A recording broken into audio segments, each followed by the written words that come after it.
Du cinéma avec la sortie demain de Belle et Sébastien, l'aventure continue. Deuxième volet des péripéties du petit orphelin.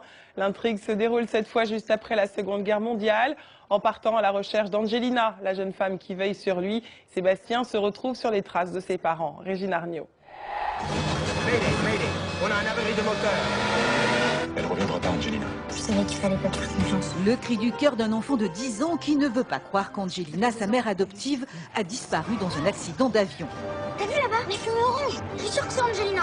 2 ans après la sortie du premier film, Sébastien et sa chienne Belle sont de retour pour de nouvelles aventures. L'enfant a grandi, comme le jeune comédien Félix Bossuet, qui interprétait déjà le rôle dans le premier volet en 2013.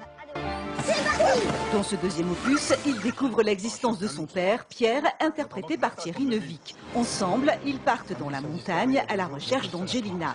1 mois de tournage au cœur des Alpes, une sacrée aventure et des souvenirs mémorables pour le jeune Félix. Rencontrer un ours qui mange des chamallows et des petits croissants. Déjà. Non, mais quand tu le vois en vrai, bon. Ouais, quand tu vois en vrai, c'est une grosse peluche. Une peluche qui se transforme à l'écran en bête féroce.